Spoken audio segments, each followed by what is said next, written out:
right, I think it's fair to say there has been much joy over new developments in South Africa's visa regime, which could have far-reaching implications for business, tourism and foreign investment.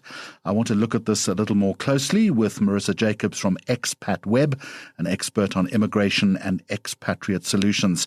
And let's take a look at the new points-based visa system, the changes to the remote work visa, and some of the directives that have been issued by the Department of Home Affairs.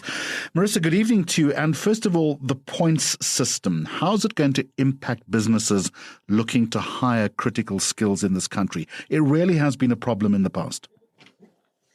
Absolutely, Jeremy. Good evening. And so the points-based system is introducing a predictable measure for the Department of Home Affairs to adjudicate general work visas. And it also provides the applicant with a predictable way of seeing whether they're going to be able to successfully apply for this general work visa. It's going to make a massive difference to how businesses approach recruiting foreign nationals and bringing them into South Africa. Of course, Marisa, the secret sauce here is that the adjudication itself needs to be quick. If that doesn't happen, we're back to square one.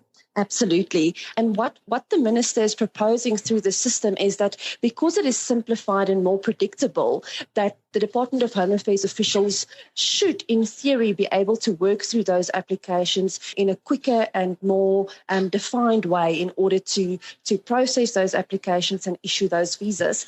And really, the guys who don't qualify should be able to assess for themselves that they don't qualify and not even make the application to the department. So essentially streamlining the applications that the department, in fact, receives. Changes to the remote work visa, to what extent, in your opinion, is it going to influence South Africa as a choice destination now for remote workers?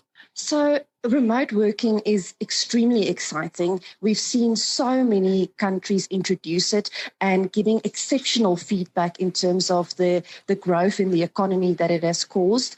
In South Africa, we are equally excited and really hoping that it's going to give this boost in terms of tourism and attracting high net worth individuals to South Africa for shorter and even longer term periods to come and work from here remotely. And the way that it's been introduced and the simplified requirements that is being asked for, I think is going to be a really good attraction to get those high net worth individuals into South Africa. And what type of jobs typically would they be doing, or was that difficult to say? Well, I guess if you asked the question a couple of years ago, it would have been very difficult and people would have said this thing doesn't have legs. But now, after COVID, and so many people are working remotely, doing very day-to-day jobs, it really opens it up for lots of individuals. Certainly in the IT and developer space, I think we see lots of that. Even in the executive space, marketing, social media, I think across the board in a vast array of industries, we're going to start seeing people taking up opportunities for remote work, even if it's just for short periods of 3 months, 4 months, 6 months. So it's not necessarily a long-term 12 or 24-month thing, but for short spurts of time to set yourself up remotely, I think it's very exciting. What sort of response is your company getting? Are your phones ringing now? Are people starting to show interest here, or is it too early to say? Yes, absolutely. Already. We have already seen a response from the market. A lot of people asking about the remote work visa. We know it was introduced quite a while ago, but you weren't able to actually apply for the remote work visa. Just the regulations were introduced and the concept was introduced. But as of yesterday, you can now physically apply for a remote work visa. So we've already had quite a few inquiries in terms of how this is going to work and whether people can start making use of this. And also, there is always, with new legislation, there's a certain amount of uncertainty in terms of, well, would this qualify as remote work visa or not? So a lot of clarity still being requested in terms of where exactly it's applicable and where I should really be doing a full-on work visa instead of remote work visa, for example. The next leg to all of this is once you've gone through that visa process, which you've outlined is going to be a whole lot easier, there's also a new directive about foreign missions and border control refraining from requesting additional documents. We're very good at that. We want too much. There's a lot of red tape. What are we talking about here, and what's the significance? I think this is really a masterstroke by the Minister of the Department of Home Affairs issuing this directive.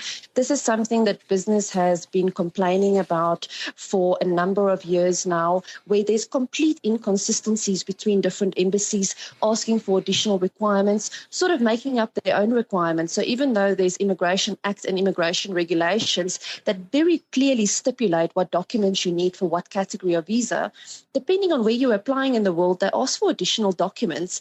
And the minister has introduced with this first directive, which only applies to business and holiday visas at this stage, but a very clear instruction to foreign embassies to say that you are not allowed to ask for additional documents. You have to stick to the letter of the law and make it as simple as possible for applicants to, in a predictable way, secure their visas.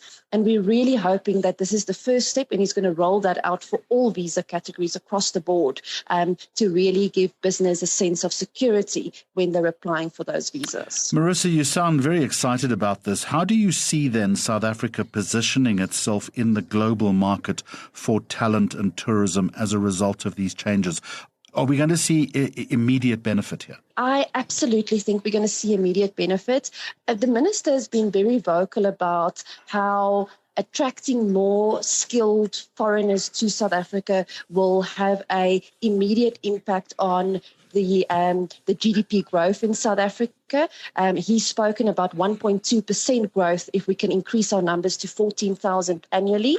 And these regulations that is brought in is really the foundation for the Department of Home Affairs to enable business to attract those skills and to contribute to the economy. And a time will tell, as it is with all new regulations. There's always some teething problems, but I think it's extremely exciting. And if it follows the same route as the Trusted Employer Scheme did, where it really was just a success from day one, I am extremely excited to see where we are 3 to 6 months from now in terms of rolling this out. Thank you so much, Marisa Jacobs, Managing Director, Xpatweb. Always good talking to you.